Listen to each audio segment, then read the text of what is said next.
Je ne parlerai pas des deux pays parce que je me suis rendu compte en préparant la présentation que ce n'était pas possible dans 15 minutes. Donc aujourd'hui, je vous parlerai de la recherche que j'ai menée en Italie en 2011 avec une bourse postdoctorale Marie Curie sur l'expérience et les opinions des gynécologues et d'autres professionnels de santé sur l'IVG, l'interruption volontaire de grossesse et la clause de conscience.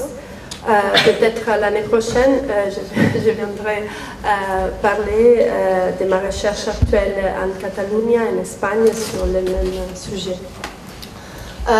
Donc, je ne parlerai pas de clause de conscience, même si je sais que c'est le terme qu'on utilise ici en France, car en Italie et même en Espagne et dans d'autres pays, on parle d'objection de conscience. Obiezione di coscienza, conscientious objection, où on parle de refus de réaliser les IVG pour des raisons de conscience ou pour d'autres raisons, comme on verra.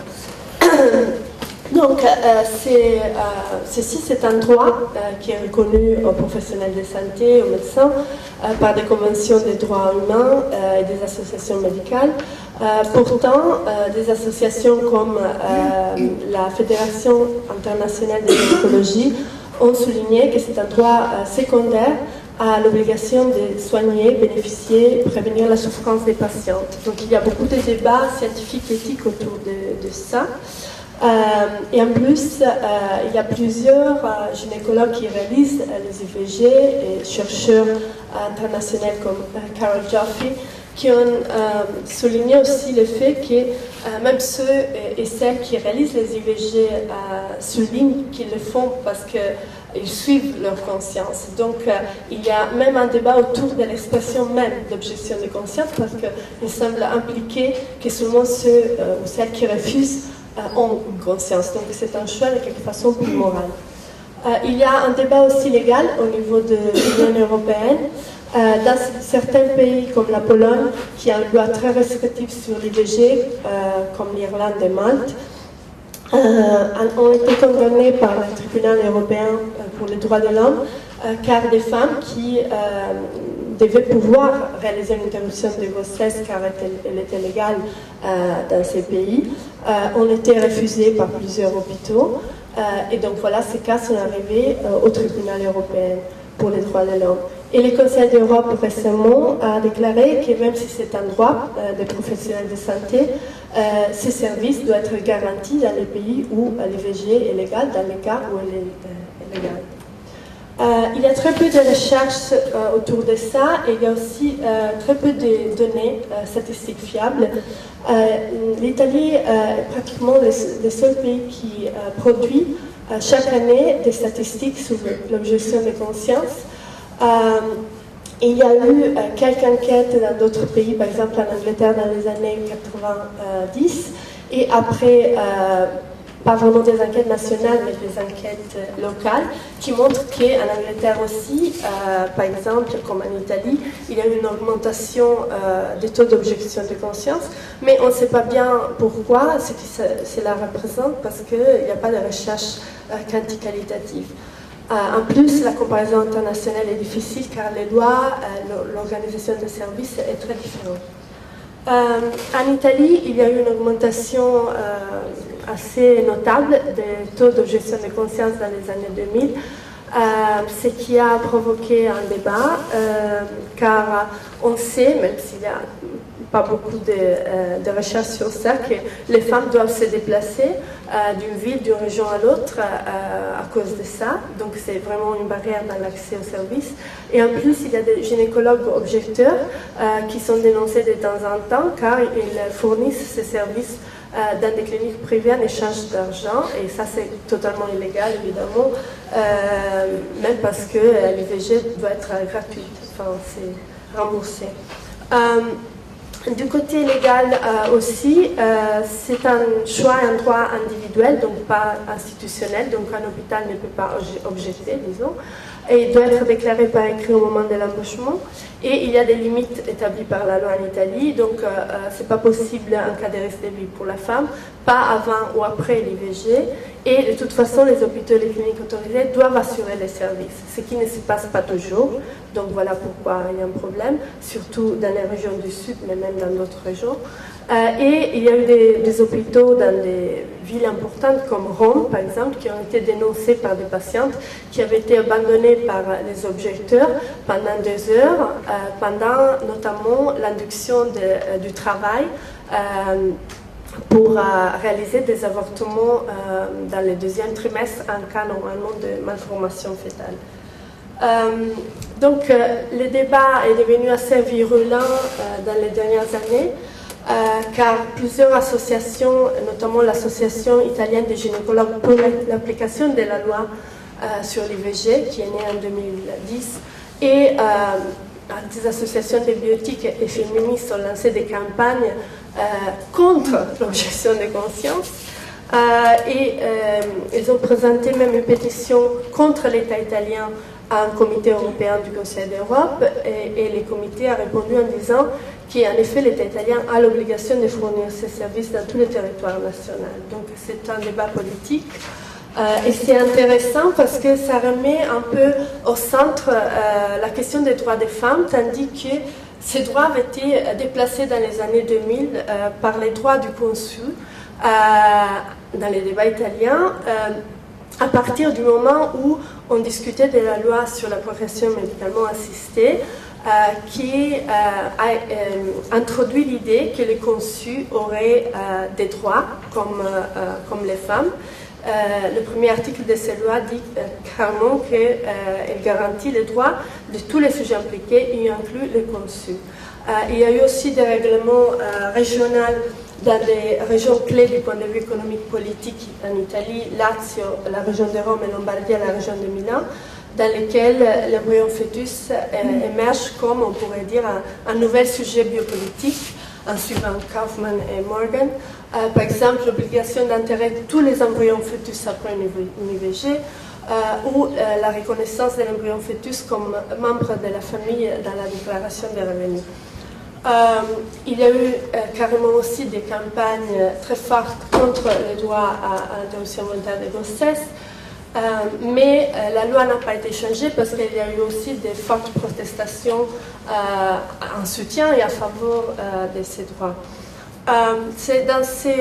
Donc la loi n'a pas été changée, même si c'est une loi un peu vieille qu'on pourrait vouloir changer. Cette loi reconnaît le droit, bon c'est pas un droit quand même, rend légal l'interruption de grossesse jusqu'à 12 semaines, pratiquement dans tous les cas, même si ce n'est pas vraiment à demande de la femme doit recevoir un certificat par un médecin. Et dans le 2e trimestre, seulement dans quelques cas, grave risque pour la vie ou pathologie qui détermine un grave risque pour la santé physique ou psychique de la femme. Et seulement s'il n'y a pas de possibilité de vie autonome du fœtus. Et ça crée des conflits parfois ou des problèmes, parce que, comme beaucoup de gynécologues m'ont dit, on ne se sent pas toujours protégé par la loi. Est-ce que ça veut dire 23 semaines? Est-ce que ça veut dire 24? Donc finalement, la plupart des femmes n'arrivent pas à réaliser leur interruption, normalement pour malformation fétale diagnostiquée tardivement en Italie, après les 22 semaines. Donc après 12 ou 22 semaines, les femmes vont en Angleterre ou en Espagne ou ici en France aussi. C'est dans ces contextes que j'ai mené ma recherche. Bon, j'ai suivi un peu tous les débats, mais j'ai mené mon terrain en particulier dans 4 hôpitaux publics, 2 à Rome et 2 à Milan, 2 régions qui ont des taux d'objection de conscience très différents, beaucoup plus élevés à Rome qu'à Milan. J'ai rencontré beaucoup plus de résistance de la part des objecteurs à Rome, je me l'attendais parce qu'il y a des vrais conflits dans les hôpitaux, qu'à Milan. C'est aussi intéressant de noter qu'à Milan, la plupart des chefs de service étaient non objecteurs, donc ils faisaient les IVG. Il y avait aussi des chefs de service femmes. Le contraire, c'était la situation à Rome. Donc voilà quelques résultats. Ce qui concerne la religiosité, bien sûr, elle entre en jeu, mais elle n'explique pas tout. C'est-à-dire il y a entre un quart et un tiers de gynécologues qui se définissaient religieuses ou religieux parmi celles qui réalisent les IVG aussi, pas seulement parmi les objecteurs qui, on peut s'attendre qu'ils se définissent catholiques ou religieux. Pourquoi elles réalisent des IVG? Pour leur devoir vers la patiente, la femme, et donc pour raison d'éthique médicale, pour prévenir l'avortement clandestin, parce qu'ils ne sont pas toujours d'accord avec la doctrine catholique, ou parce qu'ils refusent la discrimination des patientes à laquelle ils ont assisté parfois, en particulier à Rome, qui font des interruptions de grossesse, en particulier dans le deuxième trimestre, quand il faut être hospitalisé. Parmi les objecteurs, c'est intéressant de noter que selon une minorité définissait l'avortement comme étant un péché ou un crime, la plupart étaient d'accord avec la définition d'IVG comme droit fondamental des femmes. Et en plus, beaucoup me disaient, beaucoup d'objecteurs, pas seulement celles qui réalisent les IVG, me disaient, tu sais, il y a beaucoup de faux objecteurs, d'opportunistes. Et donc, moi, je me suis interrogée autour de ça. Qu'est-ce que ça veut dire? Donc, disons, je trouve qu'il y a une question qui c'est vraiment la stigmatisation, la discrimination même des médecins qui décident de réaliser les IVG, qui est très important ici. Les jeunes en particulier me disaient, tu sais, on le voit, si tu choisis de faire ça, tu feras que ça, ou quand même, le chef de service, s'il est objecteur, il t'empêchera d'être spécialisé et d'avoir le temps de faire d'autres choses intéressantes. Et ça, c'est pas très intéressant du point de vue technique, de faire des aspirations dans le premier trimestre. En plus, comme certains gynécologues qui font des IVG soulignaient, l'avortement est considéré le cendrillon de la gynécologie, c'est le travail sale, comme on disait, que personne ne veut faire, et c'est pas valorisé. Donc là, il y a une question liée à la stigmatisation et aux relations de pouvoir dans les hôpitaux. Je n'ai pas de données nationaux, mais je crois qu'on pourrait voir si où le chef de service, par exemple, est objecteur ou objectrice, il y a plus d'objecteurs que dans les autres hôpitaux. Ça, c'est vrai dans mon échantillon, mais je ne peux pas dire au niveau national. Donc, dans ces cas-là, et ça, évidemment, ça a des implications pour la qualité de la formation. Donc, je me demande si on peut parler d'objection des consciences et individuelles, ou si c'est une question plus structurelle ou systémique, comme a dit Joanna Misch dans le cas de la Pologne. Il y a une deuxième question qui a émergé dans ma recherche, c'est la classification morale des IVG et des femmes. C'est-à-dire qu'il y a des IVG qui sont considérés plus acceptables moralement que d'autres, notamment les IVG pour anomalies fétales ou problèmes de santé graves, tandis que les IVG pour malformations mineures sont moins acceptés, et même les IVG pour grossesse imprévue, parce que l'idée c'est qu'il y a beaucoup de méthodes contraceptives, notamment hormonales, pourquoi est-ce que les femmes ne les utilisent pas? Et les IVG répétés sont absolument pas acceptés. Moi, je crois que là, la question, c'est que les femmes, dans ces cas-là, c'est un sujet sexuel actif, autonome, mais irresponsable, donc c'est pour ça qu'on ne peut pas l'accepter. Donc, il y a une question qui émerge ici, qui confirme ce que d'autres chercheuses, notamment des sociologues françaises, qui sont ici, ont souligné que l'IVG, c'est une déviation, une transgression des normes des valeurs de genre concernant la sexualité, la reproduction et la contraception en particulier, considérer la responsabilité des femmes. Et moi je crois aussi que c'est une transgression du rôle considéré idéalement et naturellement féminin de soigner les êtres vulnérables, dépendants.